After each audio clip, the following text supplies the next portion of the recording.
बिस्मिल्लाहिर्रहमानिर्रहीम अल्हम्दुलिल्लाहि रब्बिल आलमीन। आज के लेक्चर का आगाज़ हम कुरान मजीद के इस आयत से करते हैं, लैसल इंसान इल्ला मा सा।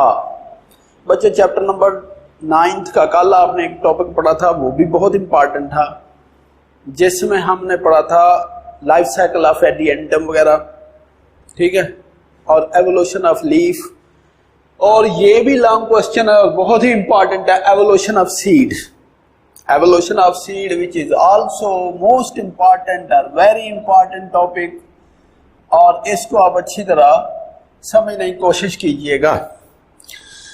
शुरू में आपने प्लांट पढ़े थे कि उनमें जैसे ब्रायोफाइट से लेकर ट्रीडोफाइट्स तक, bryophyte to pteridophytes without seed formation, उनमें स्पोर्स होते थे, स्पोर से जर्मिनेशन होती थी।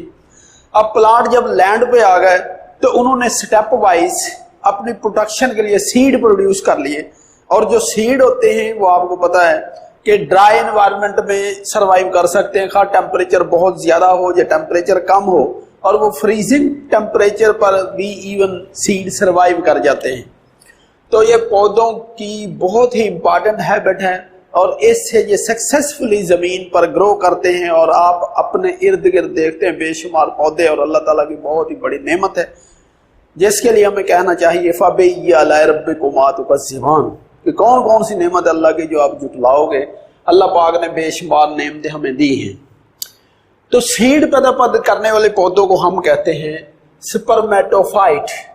स्पर्म से मुराद है सीड, और फाइट से मुराद है प्लांट, यानी seed producing plant. Seed producing plants is called spermatophyte. Spermatophyte में आते हैं जिम्नोस्पर्म और एंजियोस्पर्म, ठीक है। Development of seed habit is important step in the history of the land plants. यह मैं पहले भी इसकी वजाहत कर चुका हूं। सीड को बनने में कितना टाइम लगा? तकरीबन 360 मिलियन ईयर अगो ये प्रोसेस स्टार्ट हुआ। कब? In the late Devonian period. कौन से पीरियड में? ये Devonian period, late Devonian period. पहले चैप्टर में आपने पढ़े थे मुख्तलिफ पीरियड्स, उनमें डिवोनियन पीरियड में एवोल्यूशन ऑफ सीड कब हुई? 365 मिलियन ईयर अगो। और ये MCQ है, ये जनाब याद कर लेंगे। इसके बाद कुछ टर्म्स हैं जिनका जानना जरूरी है, वो है सीड क्या होता है। Fertilised ovule is called seed. और आपको पता है mostly seed protected with the seed coat. Seed के गिर्द सीड कोट होता है जो उसको मजीद प्रोटेक्ट करता है। हमने पढ़ा कि fertilised ovule is called seed. तो ओव्यूल क्या होता है? ओव्यूल की तारीफ कर सकते हैं an इंटेगोमेंटेड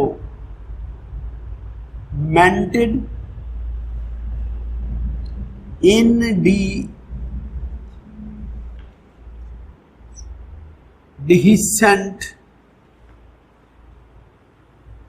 megaspore is called ovule। ये बच्चों बहुत इंपॉर्टेंट डेफिनेशन है, याद रखिएगा कि ओव्यूल क्या होता है। इंटिगोमेंट का मतलब कि जो सीड होता है या ओव्यूल होता है, उसके बाहर प्रोटेक्टिव कोट होता है, प्रोटेक्टिव कवरिंग होती है, जिसको हम कहते हैं इंटिगोमेंट। ये आगे मैंने लफ्ज लिखा इनडिहिसेंट। तो दो वर्ड होते हैं, डिहिसेंट एंड इनडिहिसेंट। आपने देखा होगा कि ये जो मस्टर्ड सीड प्लांट है, उसकी पॉड जो फली होती है, जब वो पक जाती है, फट जाती है, फटने से सीड बाहर निकल जाते हैं, उनको हम कहते हैं डिहिसेंट। और जो ना फट सके, बिल्कुल कवरिंग क्लोज रहे, उसको हम कहते हैं इनडिहिसेंट, ठीक है, ना फटने वाला। Megaspore is called ovule. अब ओव्यूल की तारीफ आज आप याद कर लोगे ना, an integumented indehiscent megaspore is called ovule. इसके बाद है कि इंटिगोमेंट क्या होता है? Integument is the protective covering, protective covering of the seed और ओव्यूल। ये क्या होती है? प्रोटेक्टिव कवरिंग, ठीक है, ये भी आपको याद हो गया। अब एवोल्यूशन ऑफ सीड में स्टेप्स हैं, steps of the evolution of the seed. Evolution of seed का क्या मतलब है कि सीड हैबिट या सीड को बनने में कितना अरसा लगा, इनके एवोल्यूशनरी स्टेप कौन कौन से हैं, इर्तिकाई स्टेप कौन कौन से हैं। इसको हम मुख्तलिफ स्टेप्स में या 6 स्टेप में डिवाइड करते हैं। नंबर 1 मैंने लिखा एवोल्यूशन ऑफ द हेटेरोस्पोरी। देखो शुरू में आपने प्लांट में पढ़ा, जैसे ब्रायोफाइट में पढ़ा है कि स्पोर जो होते थे वो एक ही तरह के प्लांट प्रोड्यूस करते थे, उनको हम कहते थे homospores. Homospore mean all spores are of same kinds. Homospore mean same kind, यानी तमाम के तमाम स्पोर एक ही तरह के होते थे, उनको कहते थे होमोस्पोर्स। यहां अगर मैं लिखूं कि पहले होते थे होमोस्पोर्स, कैसे में होते थे homospores in the bryophytes etcetera. उसके बाद एवोल्यूशन शुरू हुई, बाद में प्लांट ने different types of spore produce करना शुरू कर दिए, जिनको हम कहते हैं एवोल्यूशन ऑफ द हेटेरोस्पोरी। हेटेरोस्पोर का क्या मतलब है कि production of 2 different kind of spores, microspore and megaspore. यानी प्लांट ने 2 तरह के स्पोर प्रोड्यूस करना शुरू कर दिए, जिनको हम कहते हैं माइक्रोस्पोर एंड मेगास्पोर। ठीक है, production of 2 kind of spores called as heterospory. ठीक है, या डिफरेंट काइंड ऑफ स्पोर्स, जिनमें एक नाम है माइक्रोस्पोर और दूसरा है मेगास्पोर। माइक्रो का मतलब होता है छोटे, यानी छोटे साइज के स्पोर, और मेगास्पोर जिनको हम कहते हैं बड़े साइज के स्पोर। Right student. अब जो लीफ, हम प्रीवियस टॉपिक में पढ़ चुके हैं कि leaf containing the microspore known as microsporophylls. हमने पढ़ा था microsporophylls, small leave known as microphylls. तो microphylls that contain sporangium is called microsporophylls. यानी ऐसा पत्ता जिस पे माइक्रोस्पोरेंजियम लगती है उसको क्या कहते हैं, माइक्रोस्पोरोफिल, और जिस पे मेगास्पोरेंजियम लग जाती है उसको मेगास्पोरोफिल। याद हो गया। अब माइक्रोस्पोर, ये आगे थोड़ी डिटेल याद कर लो कि माइक्रोस्पोरोफिल क्या मैंने बताया कि ऐसे लीफ जिन में क्या चीज लगी होती है, माइक्रोस्पोरेंजिया। माइक्रोस्पोरेंजिया कैरी माइक्रोस्पोर्स, और माइक्रोस्पोर जब डिवेल्प होता है वो किस में कन्वर्ट हो जाता है, माइक्रोगेमेटोफाइट, और उससे बन जाते हैं स्पर्म। डियर स्टूडेंट, ये पॉइंट बहुत ही इंपॉर्टेंट है, इसको याद कर लो, आपके लिए बड़ी आसानी हो जाएगी। तो इसी तरह मेगास्पोर्स ये कहां होते हैं, हम लिख सकते हैं कि mega sporophylls carry megasporangia and megasporangia produce megaspores. Megaspores produce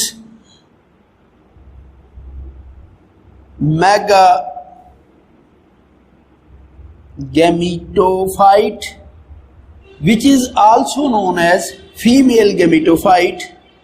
Female gametophyte। इसी तरह मेल में हम माइक्रो गैमेटोफाइट को मेल गैमेटोफाइट भी कह सकते हैं, और इसके बाद इससे प्रोड्यूस हो जाएगा एग। ठीक है, ये आपने पॉइंट अच्छी तरह याद कर लिए कि 2 डिफरेंट टाइप ऑफ स्पोर या हेटेरोस्पोरी हो गए। इसके बाद आगे पॉइंट नंबर 2, ये स्टेप्स का दूसरा step, retention and germination of megaspore with in the megasporangium. ये इंपॉर्टेंट पॉइंट है, retention, germination of megaspore with in the megasporangium. ये अभी हमने पढ़ा है कि मेगास्पोर कहां प्रोड्यूस होता है, मेगास्पोरेंजियम के अंदर। कि पहले मेगास्पोर जो होते थे उसके अंदर प्रोड्यूस नहीं होते थे। देखो इसमें 3 इंपॉर्टेंट पॉइंट, अगर आप ये याद कर लेते हो इंशाल्लाह आपको याद हो जाएगा। शेड मेगास्पोर इमीडिएटली, शुरू वाले पौधों में जैसे मेगास्पोर बनते थे, मेगास्पोर फौरन पौधे से अलग हो जाते थे। इसके बाद do not shed megaspore immediately, megaspore पौधे पर कुछ अरसा तो कायम रहते थे लेकिन उसके बाद गिर जाते थे। ये एमसीक्यू में आता है अक्सर क्वेश्चन, इसकी एग्जांपल है स्लेजिनेला। स्लेजिनेला, ये पहले आप पढ़ चुके हैं, ये याद रखिएगा कि स्लेजिनेला पौधे में या प्लांट में क्या होता है कि मेगास्पोर गिर जाते हैं लेकिन कुछ टाइम के बाद गिरते हैं। अब आखिरी पॉइंट जो नंबर 3 है, मोस्ट इंपॉर्टेंट है कि never shed megaspore retain permanently, कि जो मेगास्पोर हैं वो मेगास्पोरेंजियम के अंदर ही रहते हैं, वो कभी नहीं गिरते। ठीक है, वो परमानेंटली उसके अंदर ही रहते हैं। किसके अंदर? Megaspore permanently retain within the megasporangium. ठीक है, ये किस पौधे में हो सकते हैं? जिम्नोस्पर्म में या एंजियोस्पर्म में ये मौजूद होते हैं। ठीक, तो यानी मेगास्पोरेंजियम रिटेन मौजूद रहती है और उसी के अंदर मेगास्पोर भी मौजूद रहते हैं। याद हो गया कि megaspore which is located in the megasporangium permanently retain, ठीक है, इन द मेगास्पोर स्पोरोफिल। ये बात आपको याद हो गई। आगे थोड़ा सा ये पहले वाली बात ही है कि ये हेट्रोस्पोरी के दो मुख्तलिफ टाइप के स्पोर हैं, ये बड़े स्पोर हैं, ये छोटे स्पोर हैं। ठीक है, megaspore germinate within the megasporangium to form female gametophyte. ये देखो मैं पहले बता गया हूं कि मेगास्पोर जब क्या करेगा? जर्मिनेट करेगा तो वो मेगा गैमेटोफाइट या फीमेल गैमेटोफाइट बनाएगा, उसके अंदर एग मौजूद होगा। अब आता है number 3, development of the protective layer around the megasporangium. Megasporangium के अंदर प्लांट बॉडी के वेजिटेटिव पार्ट से प्रोटेक्टिव कोट बनेगा जिसको हम कहते हैं इंटेगोमेंट, यानी इंटेगोमेंट। ये कैसे बनेगी? फ्रॉम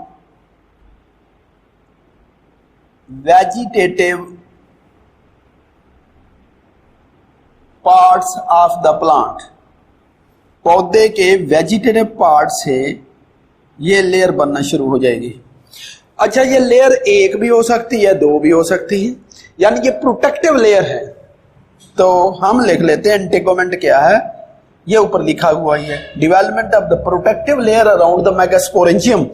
मेगास्पोरेंजियम चूंकि ये पौधे जमीन पे पाए जाते हैं, खुश्की से या डेसिकेशन से, हाई टेम्परेचर से, लाइट से बचने के लिए या हार्श एनवायरनमेंट से बचने के लिए मेगास्पोर ने अपने गिर्द प्रोटेक्टिव कोट बना लिया। वो protective layer which is known as integument. Integument में be 1 or 2 layer and it is formed from the vegetative part of the plant. ठीक है, इतना याद कर लो, मेरे ख्याल सफिशिएंट है। आगे number 4, reduction to a single functional megaspore पर megasporangium. Dear student, this is also the important point. वैसे हम लाइफ साइकिल आगे डिस्कस करेंगे, जिम्नोस्पर्म का लाइफ साइकिल, एंजियोस्पर्म का लाइफ साइकिल, उसमें डिटेल आ जाएगी। यहां आप ये याद कर लें कि रिडक्शन का मतलब होता है तखफीफ हो जाना, सिंगल फंक्शनल मेगास्पोर। ये डायग्राम देखें, इस डायग्राम के अंदर जो मेगास्पोर जब बनते हैं उनकी मियासिस होती है, मियासिस से मेगास्पोर बनते हैं 4। देखो मैं इधर लिखता हूं, मेगास्पोर मदर सेल। ये कहां होते हैं? They are located in the megasporangium. इनकी तादाद होती है 2n या डिप्लॉयड नंबर ऑफ क्रोमोसोम। इसके बाद इनकी बच्चे होती है मियासिस। मियासिस से ये बनते हैं, आपको पता है 4। कितने बन गए? 4 मेगास्पोर बनते हैं। 4 मेगास्पोर्स आर फॉर्म्ड। ये 4 मेगास्पोर बन गए। लेकिन अब देखो ना, एक ही मेगास्पोरेंजियम के अंदर जब 4 मेगास्पोर बनेंगे और चारों को स्पेस चाहिए, फूड चाहिए, और उसके बाद उनको सरवाइव करने के लिए एरिया चाहिए। आपको पता है कि कंपटीशन बढ़ जाएगा। अब कंपटीशन बढ़ जाएगा, कोई भी प्रॉपर ग्रो नहीं कर सकेगा। लिहाजा इनमें एक डेवलपमेंट, एवोल्यूशनरी डेवलपमेंट, कि ये 3 डीजेनरेट हो जाते हैं। ये 3 क्या हो जाते हैं? खत्म। अब एक मेगास्पोर बच गया, उसको हम कहते हैं फंक्शनल मेगास्पोर, और इसमें क्रोमोसोम की तादाद कितनी होगी? 1n। ये एक बच गया बच्चों, फंक्शनल मेगास्पोर, ये वाला। ठीक है, यहां तक बात समझ में आ गई कि इनमें एक फंक्शनल मेगास्पोर बनेगा। अगर आप यहां भी गौर करें तो देखो मैंने 4 बनाए हैं, ये 3 मेगास्पोर जो हैं डीजनरेट हो जाएंगे, ये खत्म हो जाएंगे, सिर्फ 1 मेगास्पोर बचेगा। तो उम्मीद है आपने ये बात भी अच्छी तरह याद कर ली। अब development of an embryo sac within the megasporangium, megasporangium के अंदर एम्ब्रियो सैक डेवलप हो जाएगा। किसके? मेगास्पोरेंजियम के अंदर एम्ब्रियो सैक डेवलप होगा। अब एम्ब्रियो सैक क्या होता है ये आपने देखना है। Megaspore germinate to form female gametophyte, ये देखो तीसरी दफा ये मैंने लिख दिया कि मेगा, देखो microspore germinate to form male gametophyte और megaspore germinate to form female gametophyte, ये यहां लिखा हुआ था। Megaspore germinate to form female gametophyte और फीमेल गेमेटोफाइट को ही एम्ब्रियो सैक कहते हैं। मेगास्पोर जब जर्मिनेट करके वो क्या बना देगा? Female gametophyte which is known as embryo sac. अब जो एम्ब्रियो सैक होगा डियर स्टूडेंट, उसके अंदर वो बन जाएगा एग, ठीक है। फिर उसकी फर्टिलाइजेशन होगी, उसकी बाकी जो तफसील है इंशाल्लाह हम लाइफ साइकिल्स में पढ़ लेंगे। नंबर 6 पे आप आते हैं, modification of the distal end of the megasporangium for pollen capture. Modification of the distal end of the megaspore. अब जो मेगास्पोरेंजियम है उसका जहां से प्रोसेस शुरू होता है उसको हम कहते हैं प्रोक्सिमल एंड। उसको क्या कहते हैं? Proximal and. अब जिस जगह पे एग मौजूद होगा उसकी दूसरी साइड या दूसरा सिरा उसको कहेंगे डिस्टल एंड। तो डिस्टल एंड में क्या हो जाएगी? मॉडिफिकेशन। अगर आप इसे डायग्राम में देखें तो ये इसका क्या बनेगा? Distal end. तो modification of the distal end of megasporangium for pollen capture, कि पोलन को वो पोलन ग्रेन जब एयर के जरिए वहां जाके गिरे, एक तो वहां स्टिकी मटेरियल होता है, गम लाइक मटेरियल, तो स्पोर उसके साथ लग जाते हैं या स्टिक हो जाते हैं या अटैच हो जाते हैं, ठीक है, वहां ये अटैच हो जाते हैं और वहां जाके ये पानी वगैरह को एब्जॉर्ब करके पोलन ट्यूब बनाते हैं, ठीक है। तो पोलन क्या करेगा? Distal end of the megaspore which is modified and which is used for the capture of the pollen. तो पोलन को वो कैप्चर करना शुरू कर देगा। पोलन क्या होते हैं? Pollen is the microspore containing male gametophyte which is also known as pollen grain. इनको पोलन या पोलन ग्रेन भी कहते हैं, पोलन ग्रेन, ठीक है। इसकी थोड़ी सी तफसील आप आगे और समझने में यहां बताने लगा हूं, शायद आपको बेहतर पता चल जाएगा। वो ये कि जब ये देखो ये मैंने बना दी है कि ओवरी के अंदर यहां पोलन सैक पड़ा है, पोलन सैक के अंदर फॉर एग्जांपल एग है, यहां आके पोलन ग्रेन गिरेगा। जैसे पोलन ग्रेन इसके ऊपर गिरेगा तो वो पोलन ट्यूब बनाना शुरू कर देगा। पोलन ग्रेन क्या बनाएगा? इसके अंदर पोलन ट्यूब। वैसे नेक्स्ट टॉपिक में पढ़ेंगे, अभी आप यहां समझ ले ये एक पोलन ट्यूब बन गई। दे ये पोलन ट्यूब, ये क्या बन गई? Pollen tube. और पोलन ट्यूब के अंदर 2 स्पर्म होते हैं। पहले तो उनको जनरेटिव न्यूक्लियस कहते हैं। जनरेटिव न्यूक्लियस डिवाइड कर जाता है, डिवाइड करके अंदर क्या बना देता है? स्पर्म। चले ये बन गया स्पर्म। बाकी डिटेल हम अगले चैप्टर में पढ़ेंगे। अब पोलन ट्यूब माइक्रोपाइल के जरिए, यहां एक सुराख होगा, ये देखो ये मैं बना देता हूं कि पोलन ट्यूब यहां तक पहुंच गई। अब पहुंचने के बाद वो अपना स्पर्म यहां दाखिल कर देगी। अब पोलन ट्यूब से ये एक आ गया स्पर्म और दूसरा है एग, ठीक है। अब जो स्पर्म होता है वो जब पोलन ट्यूब में दाखिल होगा, इससे पहले यहां एक छोटा सा सुराख बनता है जिनको हम कहते हैं छोटा सुराख या माइक्रोपाइल। क्या कहते हैं बच्चों? Micropyle, which is the small hole and pollen tube penetrate through the micropyle and sperm enter into it. जब स्पर्म इसके अंदर एंटर हो जाएगा तो फिर क्या होगा? वो एग से मिलेगा। तो इसलिए आगे थोड़े से मैंने स्टेप बना दिए। देखो, process of the seed formation, pollen is trapped in the distal cavity of the sporangium. ये स्पोरेंजियम के ऊपर पोलन ट्यूब आके गिर गई, पोलन गिर गया, ये पोलन है, ठीक है। क्या कहा इसको? पोलन। ये यहाँ ट्रैप हो गया डिस्टल एंड पे, यानी इस एंड पे। फिर क्या होगा, पोलन प्रोड्यूस पोलन ट्यूब। ये पोलन जब गिरेगा ये क्या बना देगा, पोलन ट्यूब बना देगा, पोलन प्रोड्यूस पोलन ट्यूब। और पोलन ट्यूब माइक्रोपाइल के जरिए पेनिट्रेट कर जाएगी एम्ब्रियो सैक में, ठीक है, और उसके अंदर जो स्पर्म है वो भी अंदर चले जाएंगे। Fertilization take place and zygote is form. फिर आपने बहुत दफा पढ़ा है कि ये स्पर्म और एग आपस में मिल जाएंगे, मिलकर ये बना देंगे जाइगोट, ठीक है, जाइगोट बन गया। अब zygote develop into the embryo, zygote divide and redivide and convert into embryo, ये बना गया एम्ब्रियो, ठीक है। और मैगास्पोरेंजियम या ovule is transferred into the seed. Megasporangium जो था या ओव्यूल था वो किस में कन्वर्ट हो जाएगा, सीड में। और ओवरी किस में कन्वर्ट हो जाएगी, फ्रूट में। ओवरी कन्वर्ट इनटू, यानी ripened ovary is called fruit and ripened ovule is called seed. ये भी आपको पता चल गया। इंटेगोमेंट से क्या बनेगा, इंटेगोमेंट बिकम हार्ड। जब वो हार्ड हो जाएंगे तो that will form the seed coat, वो भी क्या बना देंगे बच्चों, सीड कोट बन जाएगा। अब जो सीड है वो बिल्कुल प्रोटेक्ट हो गया, वो हार्श एनवायरनमेंट में रह सकता है। और इसी वजह से ये पौधे सक्सेसफुल हैं लैंड पर और हर तरफ हमें नजर आते हैं। और अल्लाह ताला की नेमतें जितना हम शुक्र अदा करें उतना ही कम है। और इसी के साथ मैं आपसे इजाजत चाहने से पहले ये बात करूंगा कि ये टॉपिक जरूर याद कीजिएगा। आमतौर पर इस चैप्टर में 5 टॉपिक हैं, उनमें से एक लॉन्ग क्वेश्चन आ जाता है।